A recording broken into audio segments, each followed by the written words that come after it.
bahwa ada sebagian orang mengatakan risau, kenapa masjid ditutup, kenapa mall tidak, kenapa masjid ditutup, kenapa airport tidak, kenapa masjid ditutup, kenapa bioskop tidak. Itu tidak serta-merta lalu kita berkata kalau begitu masjid jangan ditutup. Jadi yang tepat itu bukan begitu. Tidak berkerumun di masjid, juga tidak berkerumun di mall. Jangan sampai ketika orang ditanya, kamu tidak sholat Jumat? Saya takut nanti tersebar virus. Dia tidak sholat Jumat, dia tidak sholat berjamaah, tapi ke mall. Tapi orang asing yang tidak steril dibiarkan masuk. Nah, ini tidak benar. Oleh sebab itu kita saling menjaga. Saya percaya kepada Majelis Ulama Indonesia dan khusus Mesir, karena saya alumni Al-Azhar, ikut Hay'atu Kibar Ulama Al-Azhar. Saya sebagai orang yang awam, tidak berilmu, ikut ulama-ulama guru-guru kami di Azhar yang sudah mengeluarkan keputusan pada tanggal 15 Maret 2020 tentang gugurnya sholat Jumat dan sholat fardu. Perlu kita pahami bahwa korban akibat virus corona di Mesir jauh di bawah Indonesia. Coba lihat pengumuman, paling tinggi di atas Cina, setelah itu Italia, setelah itu Iran, kita Mesir jauh di bawah. Oleh sebab itu Mesir saja langkahnya begitu, apalagi kita. Wallahu a'lam bishawab.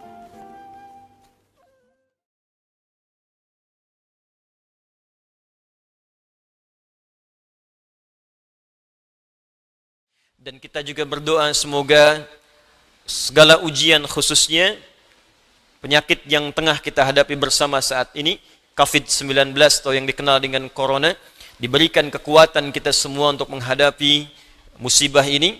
Khususnya saya ingin menghimbau kepada siapapun kita semua, ada dua hal yang penting kemudian kita maksimalkan terkait dengan kondisi kita, erat kaitannya dengan virus Corona yang sedang kita hadapi saat ini. Yang pertama, kita mesti sadar bahwa anatomi tubuh manusia itu terdiri dari 3 bagian. Ini yang diinfokan dalam Al-Quran. Ada fisik, jasad, ada akal, ada roh. Ingat betul ini. Mungkin yang dipelajari di biologi, di kedokteran, itu hanya fokus kepada fisik saja. Anatomi fisik. Yang dipelajari di pengetahuan anatomi akal.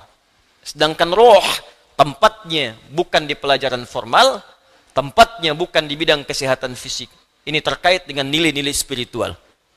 Sedangkan penyakit biasanya menghantam pada 2 di antara 3 ini. Kalau bukan pada fisik, maka dia menghantam pada roh. Itu yang saling terkait berkelindan.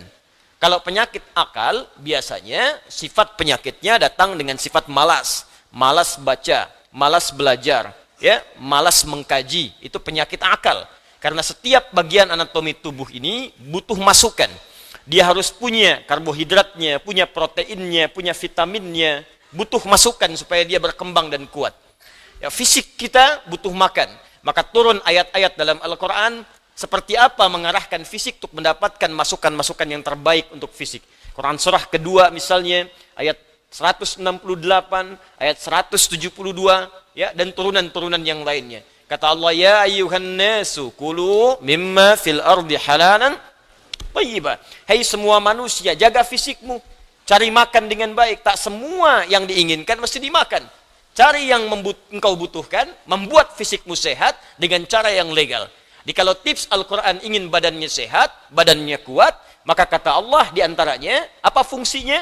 Diturunkan ayat, kata Allah, tidak semua yang diinginkan mesti dimakan. Yang menyehatkan itu yang dikonsumsi. Tapi cari dengan cara yang benar. Jangan sampai Anda dapatkan dengan cara yang menyimpang. Kebutuhan fisik. Akal juga sama. Dia butuh masukan, butuh nutrisi. Tidak diberikan nutrisinya, maka akan tumpul bagian dari otak kita. Maka lemahlah kemudian cara berpikir seseorang, sulit mendapatkan pengetahuan. Apa makanannya? Turun ayat. Quran surah 96 ayat pertama. Iqra bismi rabbikal ladzi khalaq. Membaca bagian dari nutrisi akal. Turun ayat tentang mencari pengetahuan dengan cara yang benar. Quran surah ke-58 ayat 11. Yarfa'illahu alladhina amanu minkum walladhina utul ilma darajat. Allah akan mengangkat derajat seseorang ketika dia memenuhi bagian-bagian kebutuhan hidupnya. Tingkatkan imanmu. Yang kedua, tambahkan pengetahuan. Quran surah ke-9 ayat 122. Wa ma kana al-mu'minuna liyanfiru kaffah falawla nafara min kulli firqatin minhum ta'ifah liyattafaqahu fid din wa liyunziru qaumahum idza raja'u ilaihim la'allahum yahdharun. Kata Allah, ayo belajar sampai paham, sampai mengerti. Kalau sudah pandai, balik ke kampung masing-masing, ajarkan orang di kampung supaya mendapatkan pengetahuan yang serupa. Nutrisi terkait akal. Ruh, tidak banyak dipelajari. Sejak zaman Nabi, orang bertanya pada Nabi SAW, Muhammad, apa esensi roh? Bagaimana sifatnya? Bagaimana bentuknya? Apa nutrisinya? Turun Quran surah ke-17 ayat 85 untuk menjawabnya. Yas'alunaka 'anir ruh. Qulir ruhu min amri rabbi wa ma utitum minal ilmi illa qalila. Muhammad sallallahu alaihi wasallam, mereka semua banyak bertanya kepadamu tentang esensi roh. Katakan pada mereka, roh itu urusanku. Semua infonya hanya dimiliki Allah subhanahu wa ta'ala. Dan kalian tidak diberi pengetahuan kecuali sedikit. Sedikit untuk urusan fisik, silahkan. Ya, gali analisis terkait tentang fisik, bedah. Dapatkan kebutuhannya, teliti bagian-bagiannya, dapat kita infonya. Tentang akal silahkan temukan, kreasi. Dapatkan ciri-ciri pengetahuan yang baru, bidang-bidangnya, turunan-turunannya. Tapi roh, kata Allah, hanya aku yang tahu nutrisinya. Maka diturunkanlah kemudian nutrisi roh untuk menguatkan nilai spiritual seseorang yang bisa menguatkan fisik dan akalnya. Awas, hati-hati ya. Kalau fisiknya sakit, tapi rohnya sehat, itu boleh jadi daya tahan tubuhnya semakin kuat. Dalam arti, bisa jadi, walaupun fisiknya kurang sehat, tapi rohnya kuat, dia bisa menjalani kehidupan dengan baik. Tapi kalau rohnya sakit, walaupun fisiknya terlihat sehat, sesungguhnya dia dalam keadaan selemah-lemahnya dalam beraktivitas. Nanti kita akan buktikan. Ya. Apa nutrisinya? Ibadah. Karena itu tidak ada nutrisi terbaik bagi roh kecuali ibadah. Untuk itulah kita diperintahkan sholat, diperintahkan mengaji, diperintahkan puasa, diperintahkan baca Al-Quran, diperintahkan tahajud. Apa esensinya? Untuk memberikan masukan kepada roh. Berikan makanannya supaya dia sehat. Berikan makanannya supaya dia kuat. Apa kaitan dengan kondisi saat ini? Dari hal yang saya paparkan ini, teman-teman sekalian, maka kita bisa bersama-sama menghadapi musibah yang tengah kita alami saat ini dengan virus corona. Kita bagi pada dua bagian. Pertama, secara fisik, rujuk Kementerian Kesehatan. Bagaimana informasi dari pemerintah yang disampaikan kepada kita, kita ikuti itu. Ya. Maaf, perilaku hidup yang sehat. Ya, kemudian cari makanan yang dibutuhkan yang kuat. Hindari begini begitu, tipsnya kita ikuti. Karena itu ikhtiar. Ya, ikhtiar secara fisikal yang kita bisa ikuti pedoman-pedomannya. Tapi ada bagian juga yang sangat penting, yang terkait dengan pedoman roh. Karena sekuat-kuatnya fisik, kalau rohnya lemah, maka akan berpengaruh pada ketahanan fisiknya. Saya beri contoh sederhana begini. Fisiknya kelihatan sehat, tidak ada luka, nggak ada masalah. Cuma rohnya sakit. Iri hati, dengki, perasaan pesimis, perasaan tak enak hati. Itu ketika terjadi menimpa roh, dampaknya pasti akan hadir ke fisik. Sakit iri hati, hatinya rohnya yang sakit, fisiknya kuat. Tapi makan jadi nggak enak. Ketemu orang jadi nggak nyaman. Tidur jadi nggak enak, terbawa ke fisik. Sebaliknya penyakit fisik, kalaupun rohnya bagus, fisiknya kena penyakit, tapi tetap beraktivitas akan tetap semangat. Nabi Ayub itu kan serangan fisiknya kuat. Tapi karena kondisi rohnya kuat, untuk ibadah pun luar biasa. Baru saat kondisi penyakit mengganggu kepada ibadahnya, baru mohon kepada Allah subhanahu wa ta'ala diberikan kesembuhan. Baik. Karena itu, terkait dengan ini, saya ingin memberikan pendekatan-pendekatan spiritual, bagaimana kita bisa menguatkan roh, sehingga daya tahan tubuh kita untuk terbantu, ya, bisa menguatkan diri, dan setidaknya membangun kepercayaan diri, agar kita tetap beraktivitas dengan sempurna dan sebaik-baiknya. Ini penting saya sampaikan, karena beberapa pekan ini, saya menerima pesan, tidak hanya dari Indonesia, tapi dari saudara-saudari kita yang di luar negeri, khususnya di bilangan Korea, kemudian ada di Jepang, di beberapa tempat bahkan yang jangankan untuk ta'lim, untuk sekedar sholat berjamaah pun sekarang belum diizinkan untuk berada di masjid atau di tempat-tempat terbuka karena dikhawatirkan tersebarnya dengan mudah virus COVID-19 ini. Ya, kita turut mendoakan insyaallah semoga Allah ringankan, mudahkan dan hilangkan ya penyakit yang dimaksudkan sehingga memudahkan saudara-saudari kita untuk beribadah kembali dengan baik.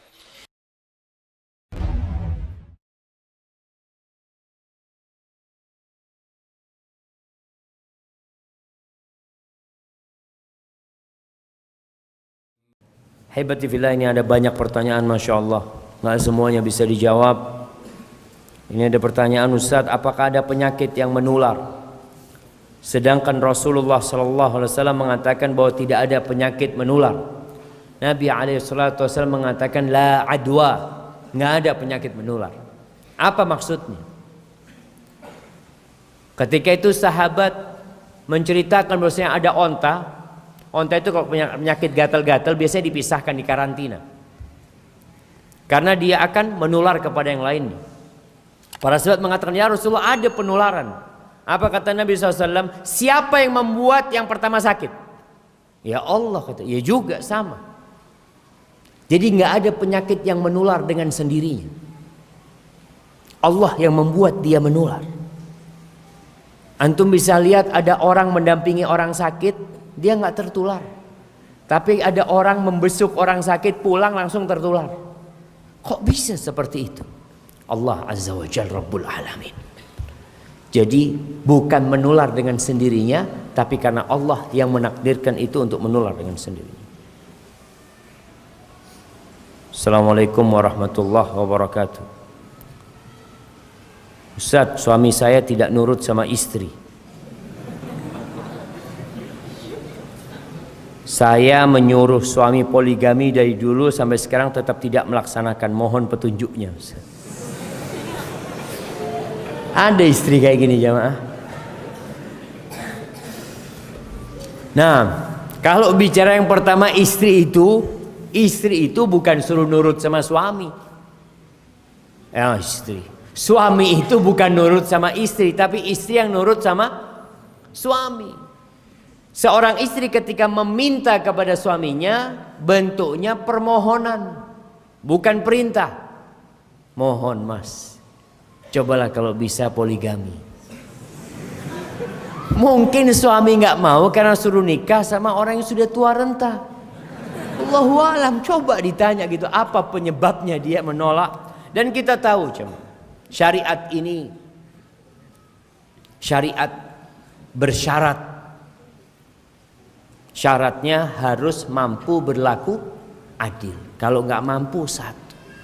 Mungkin suami merasa nggak mampu, maka dia tetap memilih satu dan anti bersabar dengan suami anti. Ustadz, berkaitan dengan tidak boleh membuka menceritakan aib kita di masa lalu. Apa harus menceritakan ke anak kalau dia lahir di luar nikah? Kalau dia menemukan buku nikah orang tuanya dan bertanya kenapa tahun lahirnya sama dengan tahun orang tua menikah, apa yang harus orang tua jawab? Nah, dia jawab. Jawabannya apa? Ya antum yang bisa menjawab. Kenapa kok bisa sama? Apa tanggal lahirnya yang salah atau buku nikahnya yang salah? Buku nikahnya benar, tanggal lahirnya benar, yang salah orang tuanya. Orang tuanya bukan menceritakan aib masa lalu, enggak. Tapi memang itu sesuatu yang sudah terjadi dan orang tuanya sudah tobat. Bukan dia, oh iya bapak dulu kenal sama ibu kemudian jalan-jalan, enggak. Katakan iya, kami dulu melakukan dosa, semoga Allah ngampuni dosa-dosa kami. Dan abah sudah tobat. Jadi bukan menceritakan aib, tapi ini aib yang sudah diketahui. Kalau nggak diketahui nggak perlu diceritakan, tapi kalau sudah aib diketahui ya mau tidak mau. Tapi menceritakan aib bukan dengan berbangga diri, namun dengan rasa takut kepada Allah Azza wa Jalla. Barakallahu fikum.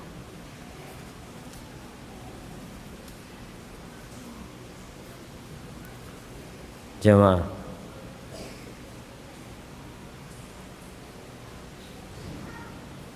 alhamdulillah anak bekerja di salah satu perusahaan kontraktor besar. Tapi tidak jarang juga perusahaan kami meminjam permodalan di salah satu bank yang mana di bank tersebut ada unsur riba. Apa yang harus Ana lakukan sebagai karyawan? Ketika antum tidak ada pendukungan dari antum secara langsung tentang perusahaan itu meminjam kepada bank, insya Allah antum nggak ada masalah. Tapi kalau antum yang berurusan dengan urusan riba tersebut, maka antum harus keluar. Tapi kalau enggak, Ustaz, ana nggak ada urusan, cuma urusan bos, mungkin modalnya dari sini, modalnya dari mana, ya urusan mereka. Insya Allah buat antum nggak ada masalah.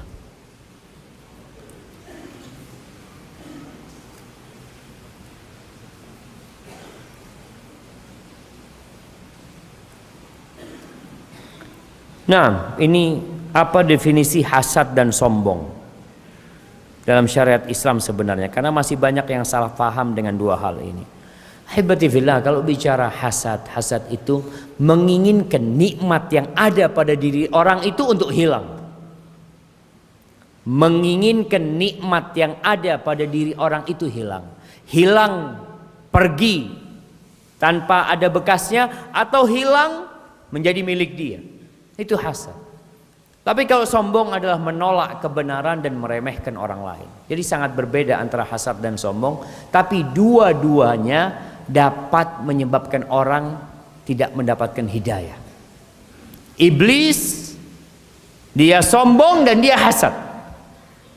Maka biasanya orang-orang yang punya sifat sombong ini gampang terjebak dalam hasad. Karena nggak suka, dia kan orang merasa lebih tinggi, lebih baik dari orang. Dia tidak ingin ada orang yang menyamai dia, apalagi lebih baik dari dia. Maka di sini timbul perasaan bagaimana nikmat yang ada pada orang itu hilang. Jadi sombong ini mengantarkan kepada hasad nantinya. Nah, jamaah, ana lihat yang sesuai dengan tema kita.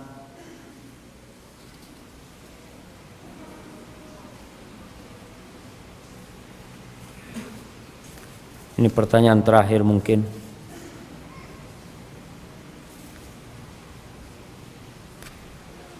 Assalamualaikum warahmatullahi wabarakatuh. Ustaz, hukuman orang yang gai. Hukumannya ada yang mengatakan sama dengan orang yang berzina, tapi yang lebih kuat dia diminta tobat. Kalau nggak mau tobat, maka dia dibunuh.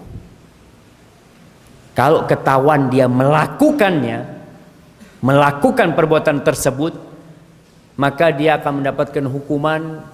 Salah satu pendapat para ulama, dia dilemparkan dari gedung yang tinggi, kemudian dilemparin batu. Ini perbuatan yang sangat menjijikkan. Orang laki suka sama orang laki, lihat perempuan kayak tembok. Lihat orang laki nafsu, na'udzubillah min dzalik. Hebatifillah, yang terakhir,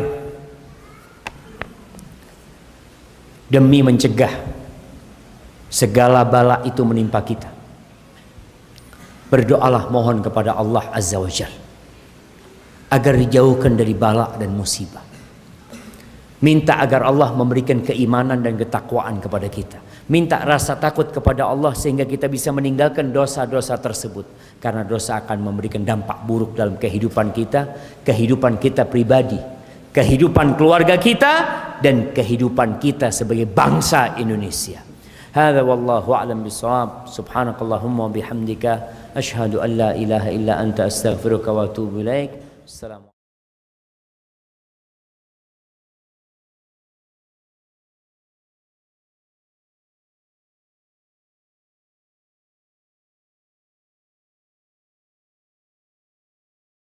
Ya.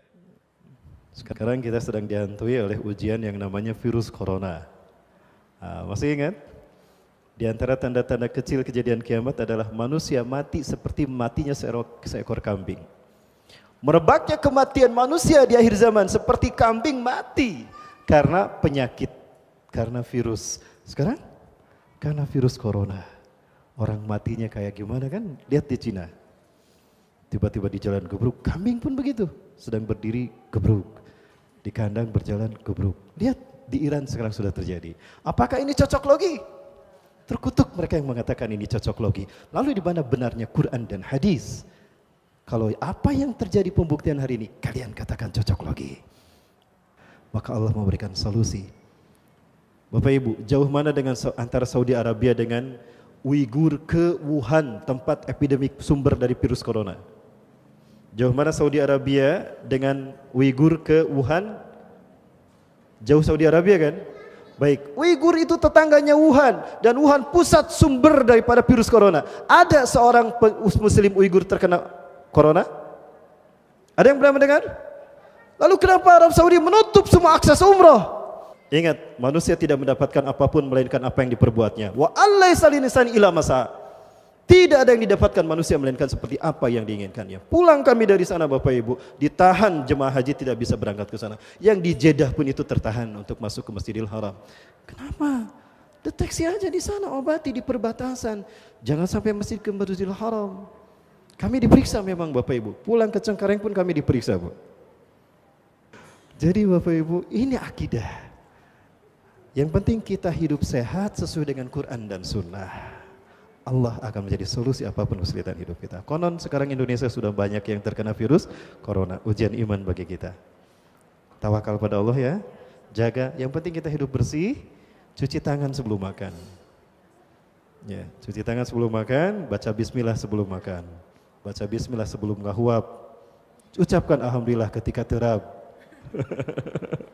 Baik, aduh gak selesai ini. Yang ketiga kata Rasulullah, fa'lam, yakini wahai anakku, law anna al-ummah ijtama'u ala yanfa'uka bi syai'in, andaikan umat manusia berkumpul untuk menolong kamu, la yanfa'uka bi syai'in, engkau tidak akan tertolong, engkau tidak akan selamat, illa bi syai'in qad katabahu Allahu lak, kecuali jika memang Allah menakdirkan kamu harus selamat saat itu.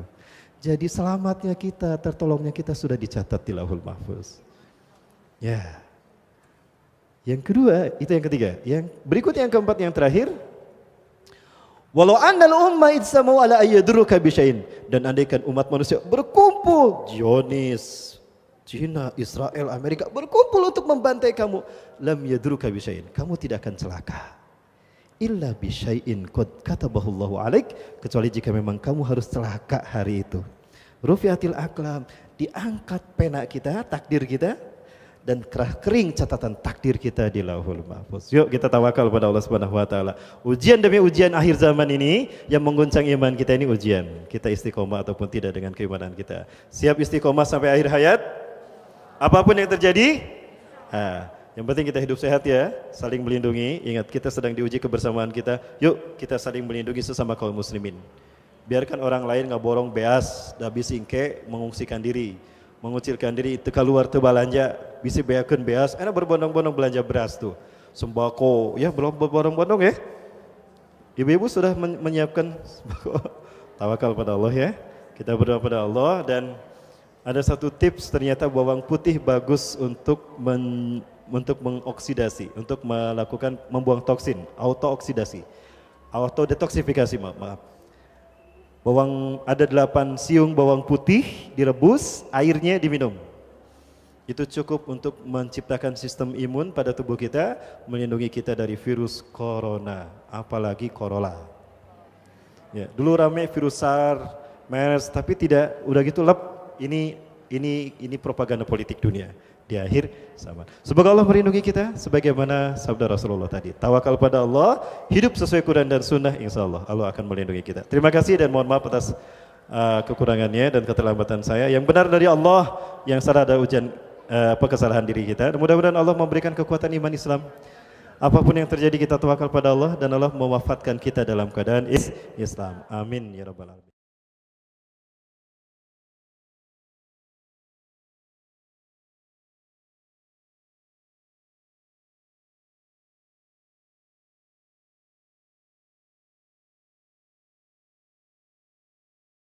Assalamualaikum warahmatullahi wabarakatuh. Alhamdulillah teman-teman sekalian selalu dirahmati Allah.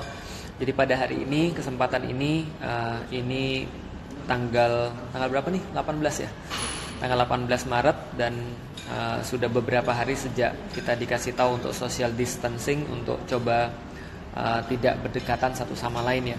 Teman-teman sekalian, Islam itu mengajarkan kepada kita untuk bersikap yang di tengah-tengah, bersikap wasatiyah, bersikap moderat. Artinya kita tidak terlalu ekstrim ke kiri, tidak terlalu ekstrim ke kanan. Misal contoh, Islam ketika memandang pria dan wanita, Islam tidak membela wanita, juga tidak membela pria.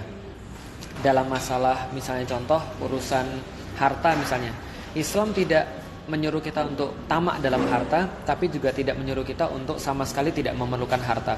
Islam mengajarkan yang di tengah-tengah. Islam mengajarkan untuk moderat dalam segala hal, termasuk menyikapi isu virus corona ini.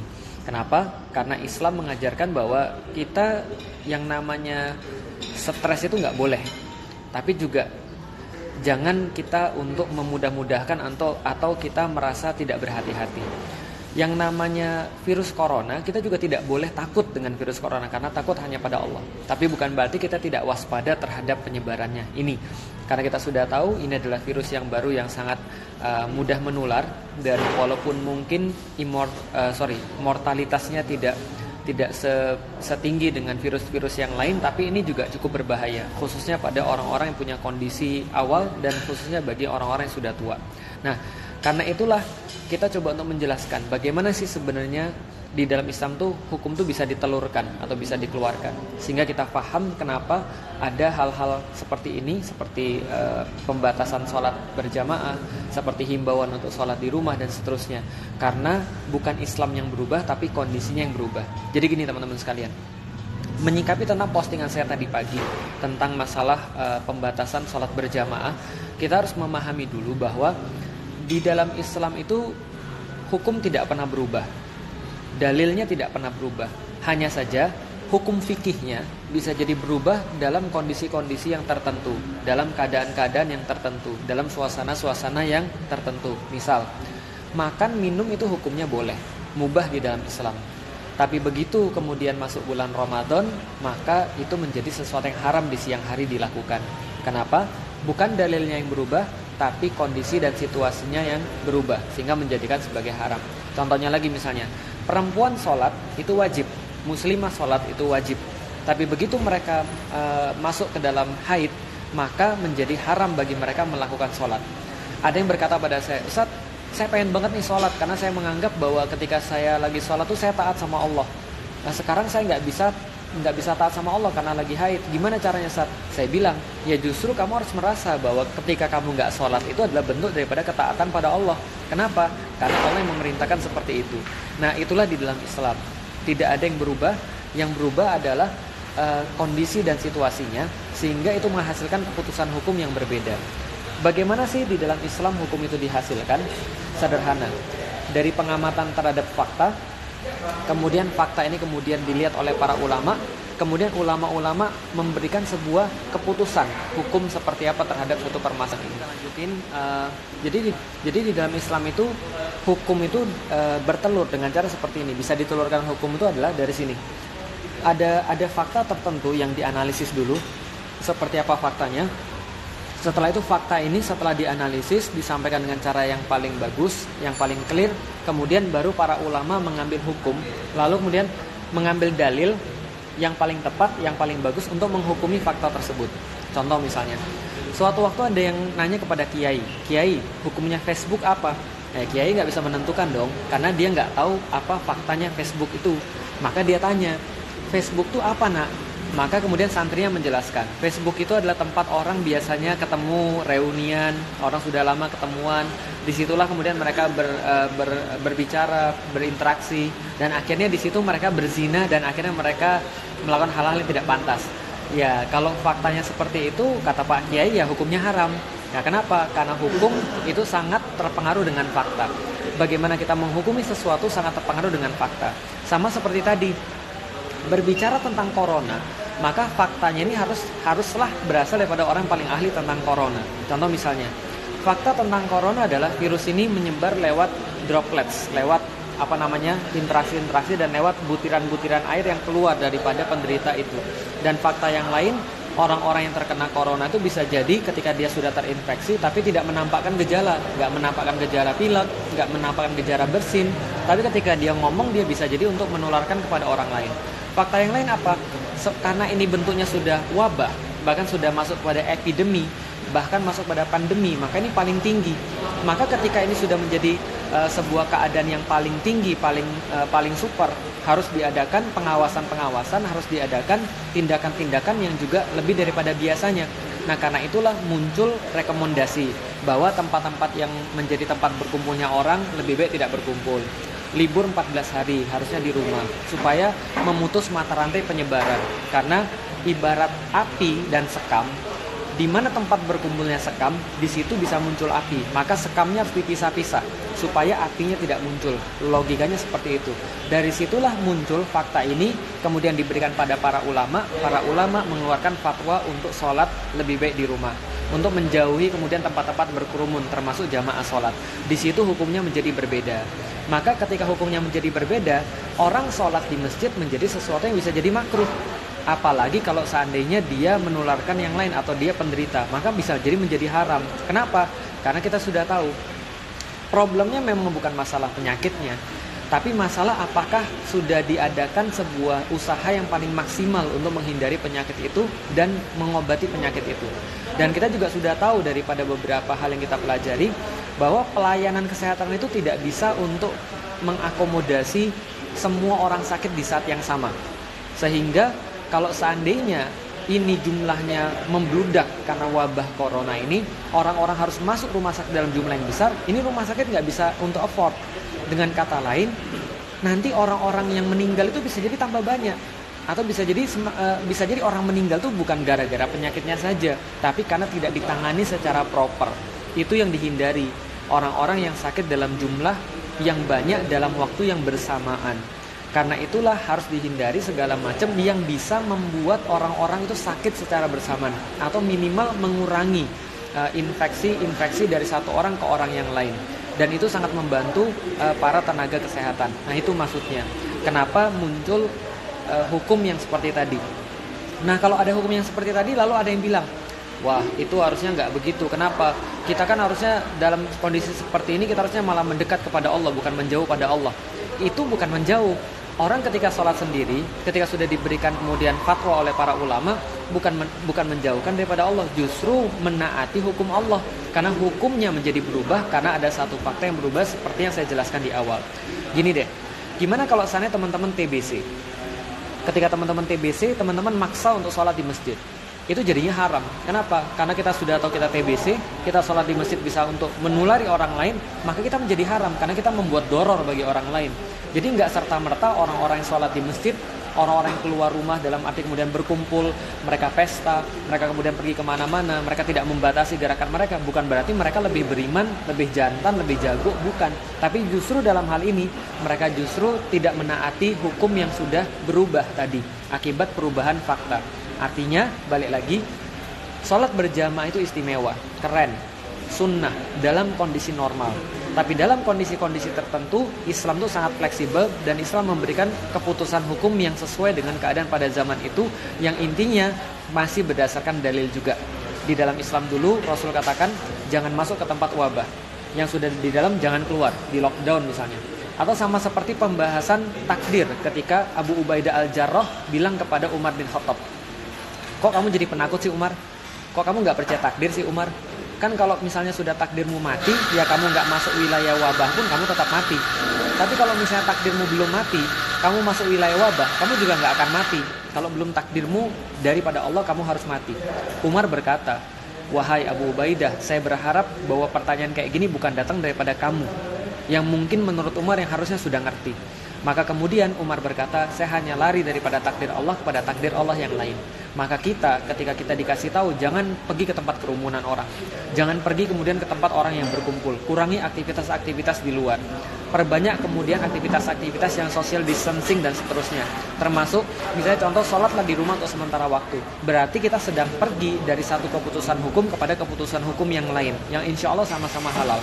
Artinya, jangan sampai kita menganggap bahwa kita, kalau dalam kondisi kayak gini, kita tetap sholat di masjid, lantas kita menjadi hebat dalam tanda kutip. Kita menjadi lebih beriman. Enggak juga. Nah kalau begitu misalnya, tapi kan nggak semua orang bisa kemudian untuk tetap di rumah. Iya, kita menghargai, kita respect, kita tahu nggak semua orang tetap harus di rumah. Yang bisa silahkan, Yang nggak bisa ya mau apa, tenaga kesehatan, orang-orang yang memang harus pergi keluar dan segala macamnya. Tapi kalau tetap kita bisa, kita usahakan kita tetap untuk social distancing, nggak kemudian pergi kemanapun, dan kita menghindari untuk tempat-tempat perkumpulan, dan kita coba untuk membantu tenaga kesehatan dengan memutus mata rantai penyebaran corona ini. Jadi itu yang bisa kita sampaikan teman-teman sekalian. Mudah-mudahan ini menjadi suatu hal yang bermanfaat. Sangat bagus untuk menjaga semangat kita untuk beribadah, dan itu juga bisa kita lakukan di rumah insya Allah atau di tempat-tempat yang lebih sepi. Kayak kita sekarang coba untuk kajian online, mudah-mudahan ini bisa mengurangi hal-hal yang tidak bermanfaat atau hal-hal yang berbahaya. Dan kita berdoa pada Allah, mudah-mudahan Allah segera hilangkan kondisi ini dalam diri kita, di dalam negeri kita, di dunia, supaya kita bisa balik lagi untuk kajian bareng, sharing bareng, dan bertatap muka satu sama lain, dan tentunya sholat berjamaah bareng. Jadi gitu ya. Dan terakhir, ini nggak saya buat untuk menentang pendapat siapapun. Ini nggak saya buat untuk membenturkan pendapat saya dengan pendapat yang lain. Kalau ada pendapat yang lain dengan dalil yang lain, silahkan. Dengan yang beda agama aja kita juga legowo, apalagi cuma berbeda pendapat dengan yang muslim. Kalau saya secara pribadi, saya memilih untuk menaati atau untuk menuruti apapun yang telah difatwakan oleh para ulama tentang social distancing itu, karena ini adalah bukan permasalahan tentang iman, tapi permasalahan tentang ikhtiar. Rasulullah yakin dia pasti menang ketika dalam perang, cuma beliau masih memakai baju zirah yang berlapis. Untuk apa? Untuk menunjukkan pada kita, perkara iman itu perkara yang satu, perkara ikhtiar itu perkara yang lain. Perkara kita yakin akan dijaga Allah, perkara kita lebih takut kepada Allah, perkara kita meyakini ajal itu datangnya daripada Allah, perkara kita sabar ketika terkena musibah, itu adalah perkara yang satu. Tapi berikhtiar, waspada untuk hal-hal yang berbahaya, menaati perintah para ulama, menaati orang-orang yang lebih ahli dalam halnya, itu adalah sesuatu yang bersifat ikhtiar, dan Allah meminta kita untuk memaksimalkannya. Demikian, Assalamualaikum warahmatullahi wabarakatuh. Ya, makasih, itu aja. Mudah-mudahan bermanfaat teman-teman sekalian. Mudah-mudahan teman-teman tetap menjaga diri untuk tidak berdekatan dengan orang lain. Sekarang saya lagi ada di mana? Sekarang saya lagi ada di rumah makan, tapi lagi sepi banget. Jadi kita kesini cuma untuk take, terus kita langsung pulang. Dan kita coba untuk memaksimalkan apa yang sudah diberitahukan kepada kita untuk social distancing.